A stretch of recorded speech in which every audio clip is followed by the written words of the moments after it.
À mon avis, c'est pas facile, mais c'est pas que en Arménie que c'est pas facile.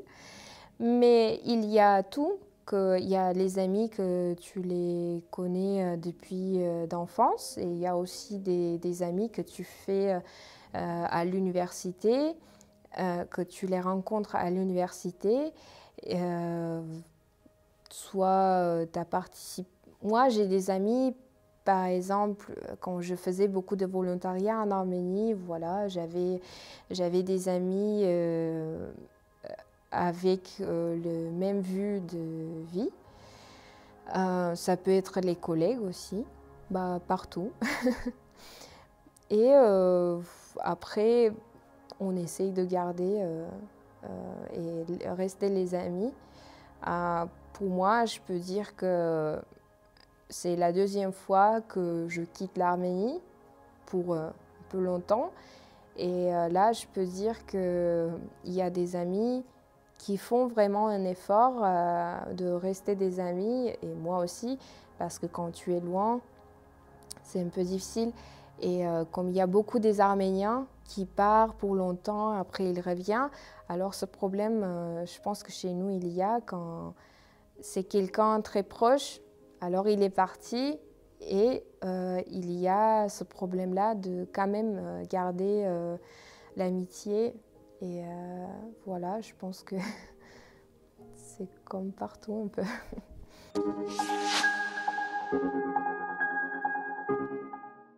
Comme j'ai dit, les villes sont pas très grandes. Et si je parle de Yerevan, alors les soirs, la majorité du temps, on va sortir, aller au café. À Yerevan, les soirs, à la place centrale, il y a des fontaines qui chantent, comme ils dansent, sous les musiques, sur la musique classique, soit arménienne. Et il y a beaucoup des Arméniens et des touristes qui viennent regarder ça. Ça, c'est tous les soirs, pendant tout l'été. On va beaucoup se promener. Même on peut faire, comme le centre n'est pas très grand, on peut faire des tours qu'on se promène quelques fois au même endroit. On peut se voir la même personne qu'on a vu déjà. Ça existe aussi. Et on va aller au café, boire quelque chose. Ça peut être un cocktail ou un verre. Et si on peut trouver une activité, par exemple aller au théâtre, au concert, quelque chose, oui, on peut aller passer du temps. Je pense qu'en France, les jeunes, ils font les soirées chez eux beaucoup plus que chez nous. Chez nous, à mon avis, on sort beaucoup plus au café, au bar, au resto, et on se promène beaucoup.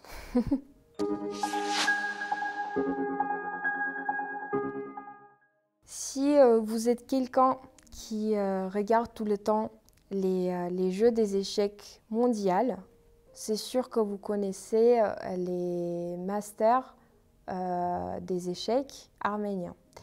Et c'est pour ça qu'en Arménie, dans toutes les écoles, les cours des échecs, c'est obligatoire. On a des cours des échecs. Voilà. Et quand j'étais petite, c'était pas encore mis dans le programme d'école. Alors je suis allée au club spécial pour apprendre jouer aux échecs. Mais maintenant, à l'école, tu peux juste comme ça apprendre comment jouer aux échecs. Comme la majorité du temps, le salaire est assez juste pour vivre, les Arméniens, ils ne voyagent pas beaucoup parce que les billets sont chers d'Arménie pour venir en Europe, par exemple, c'est cher. Et on peut dire que les dernières quelques années, les Arméniens, ils ont commencé beaucoup à voyager dans l'Arménie. Visiter des villes qu'il y a, la nature et tout, parce qu'avant, les Arméniens, ils ne même pensaient pas qu'ils peuvent visiter les autres villes, parce qu'on a très, très belle culture et tout. Mais juste maintenant, les gens, ils ont compris que oui, pourquoi pas. Et comme il y a beaucoup de gens qui ont leur voiture, alors ils peuvent Dans 2 heures, 3 heures, ils peuvent être dans l'autre partie d'Arménie et bah, passer un bon week-end.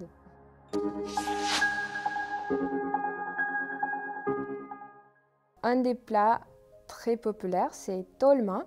Je ne peux pas traduire parce que c'est juste le nom. Alors ça, c'est une feuille de vigne. Dedans, on met le mélange de la viande et de riz avec les épices. Après, on roule. Après, ça prépare pendant quelques heures. C'est quelque chose qu'en France, ça n'existe pas, mais le goût est un peu pareil comme un crème ou yaourt. Mais le nom, c'est matzoun. Et ça, on mange avec le matzoun. C'est possible quand je dis maintenant, dans votre tête, c'est un peu difficile à comprendre c'est quoi le goût, mais c'est sûr que vous allez aimer. Et aussi, il y a tolma avec chou. C'est que à la place de feuilles de vigne, on utilise les feuilles de chou. Et voilà. En Arménie, on utilise beaucoup la viande, les légumes, les fruits secs. Comme on a beaucoup de soleil, alors chez nous, c'est très populaire les fruits secs. Et à Pâques, c'est très populaire un plat, c'est du riz avec un mélange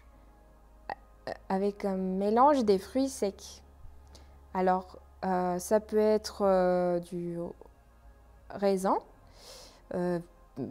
fruits secs, je veux dire le pêche, n'importe.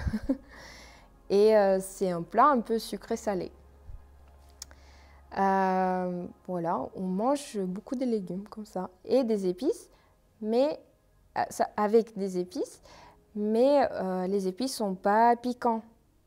Par exemple, il y a beaucoup de pays qui utilisent les épices, c'est piquant, mais c'est important de dire qu'en Arménie, c'est pas piquant. Voilà, je peux dire que nos plats sont vraiment colorés. Il y a toutes les couleurs parce qu'on utilise les légumes, les poivres, je sais pas, et comme ça. Juste, je me rappelle quand ma grand-mère, elle prépare quelque chose, l'odeur, c'est quelque chose d'incroyable. C'est quand tu sens et tu veux déjà manger. Oui, incroyable. Et on mange des salades aussi. Et quelque chose, je sais que pour les Français, c'est différent. Chez nous, on n'a pas des étapes pour manger. Par exemple, en France, vous, les Français, vous mangez l'apéro, après le repas, après le fromage, après le dessert.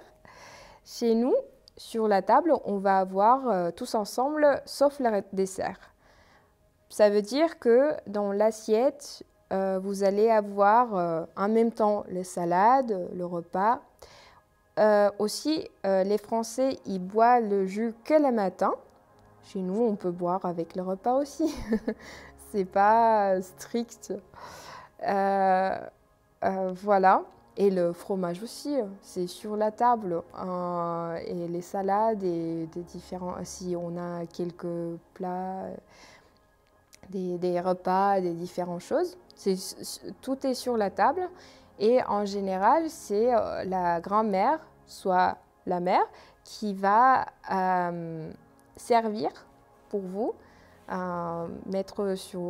qui va mettre dans l'assiette.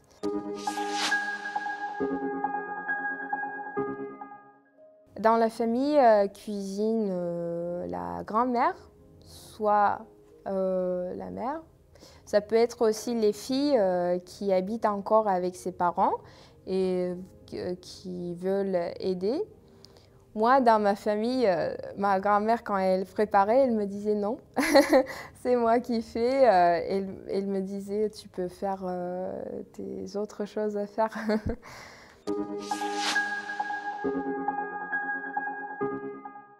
Je sais que dans les différentes familles, c'est différent. Mais dans ma famille, c'était toujours important pour le repas de soir.